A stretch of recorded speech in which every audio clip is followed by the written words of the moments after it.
드라이버 연습을 아무리 해도 왜 이렇게 점점 더 어려워지는 걸까요? 힘이 부족해서일까요? 아니면 재능이 없어서일까요? 그런데 말입니다. 드라이버 스윙에는 분명한 순서가 있습니다. 문제는 이 순서를 차근차근 밟지 않고 이 중간 단계를 건너뛰고 다음 단계로 가려고 하면 드라이버가 갑자기 힘들어지기 시작한다는 겁니다. 공을 제대로 맞추기도 전에 몸을 쓰려고 하고 몸의 궤도가 정리되기 전에 구질과 방향을 만들려고 합니다. 그래서 연습은 열심히 하는데 스윙은 점점 복잡해지고 비거리는 오히려 줄어드는 경우가 많습니다. 저는 프로골퍼는 아닙니다. 10년 넘게 골프를 치고 있는 아마추어 골퍼입니다. 드라이버 하나 제대로 치고 싶어서 레슨비만 3천만 원 이상, 골프채를 바꾸는 데만 1,000만 원 이상을 써봤습니다. 그 과정에서 하나 확실한 게 느낀 게 있었습니다. 드라이버는 재능의 문제가 아니라 순서에 문제가 있다는 것입니다. 피겨 여왕 김연아 선수도 처음부터 트리플 악셀을 잘했던 게 아닙니다. 기본 점프, 기본 자세, 기본 체력을 차근차근 쌓아 올렸기 때문에 세계적인 선수가 될 수 있었습니다. 골프도 똑같습니다. 순서를 건너뛰면 반드시 어딘가에서 막히게 되는 경우가 있습니다. 이 영상이 구독자님들에게 도움이 되실 것 같다는 생각이 드신다면 지금 구독과 좋아요 누르시고 영상을 끝까지 보신다면 제가 말하는 좋은 일이 분명히 일어날 것입니다. 급하게 부킹을 했는데 집에서 아주 가까운 골프장이 말도 안 되게 저렴한 가격으로 나올 수도 있고요. 생각하지도 못한 꽁돈이 생겨서 미뤄뒀던 드라이버를 바꿀 기회가 생길 수도 있습니다. 스크린 골프를 치고 집에 들어갔는데 오히려 늦게 오길 잘했다는 말을 하게 될지도 모릅니다. 구독자님들의 행운을 빌면서 단계별 드라이버 치는 방법 바로 시작하겠습니다.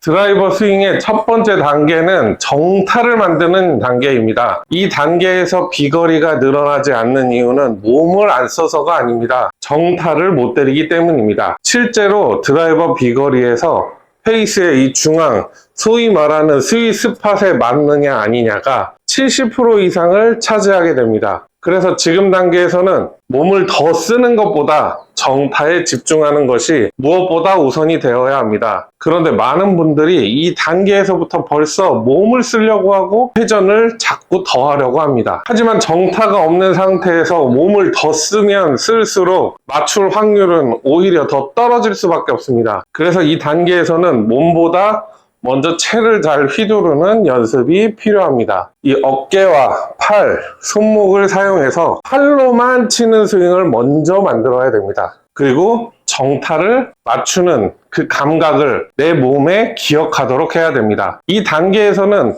내 볼이 절대 죽지 않는다는 자신감을 만들어야 됩니다. 이 부분에서 제가 직접 시연을 하면서 팔로만 정타를 만든 모습을 한번 보여드리도록 하겠습니다.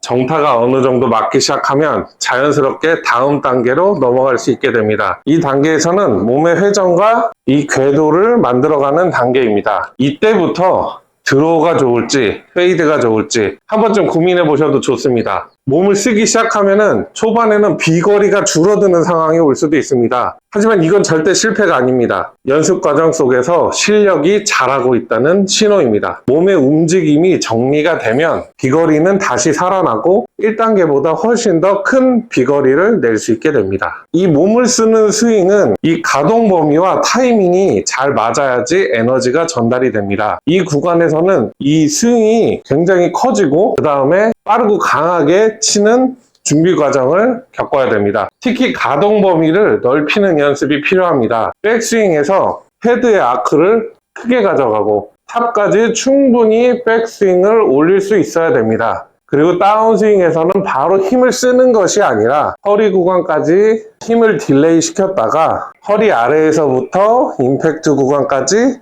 빠르게 속도를 내는 연습이 필요합니다. 필요하다면 악력, 그 다음에 등 이런 식의 근력 운동과 그 다음에 허리, 그 다음에 어깨 이 유연성 운동도 병행해 주시면 큰 도움이 됩니다.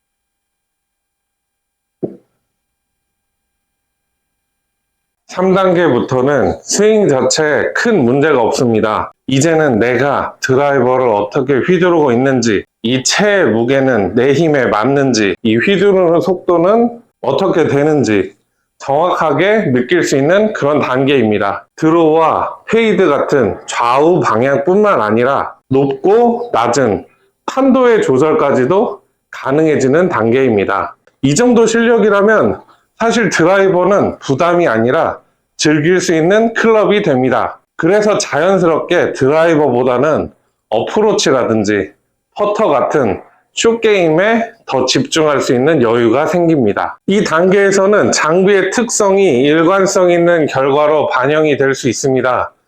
그래서 피팅을 받고 어떤 제품이 나한테 더 맞는지 그리고 더 효율적인지 판단할 수 있는 기준이 됩니다. 이 정도까지 온다면 이제는 연습도 중요하지만 어쩌면 피팅이 더 중요해질 수도 있습니다. 저도 처음에는 50g R플렉스로 시작해서 몇 번의 스펙 변경을 거쳐서 60g대 S플렉스까지 스펙을 수정을 해왔습니다. 그리고 한동안 이 60g S플렉스가 굉장히 버거운 때가 있었는데 30g X플렉스 샤프트를 써보기도 했습니다. 그 과정에서 여러 브랜드의 드라이버 헤드와 샤프트를 직접 사용해보면서 제 힘과 스윙에 맞는 조합을 계속 찾아왔습니다.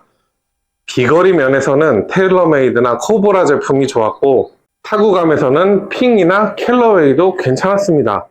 외부의 시선을 생각한다면 타이틀리스트도 괜찮은 선택이 될 거라 생각합니다. 최근에 잭시오 14 제품이 나와서 시타 이벤트 때 가서 직접 쳐봤는데 그동안의 시니어 이미지를 벗으려는 시도가 보였습니다.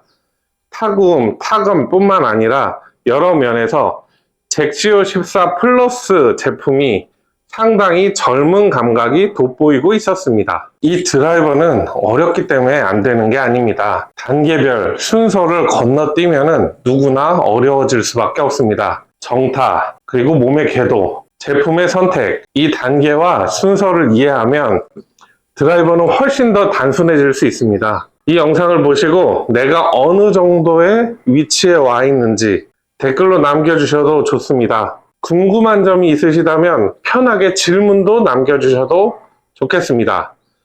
그리고 구독을 해두시면 집에서 편안하게 알림이 울릴 때마다 저의 영상을 하나씩 보다 보면 어느 순간 드라이버 실력이 쑥쑥 올라가는 경험을 하시게 될 겁니다. 그럼 다음 영상에서 또 뵙겠습니다. 감사합니다.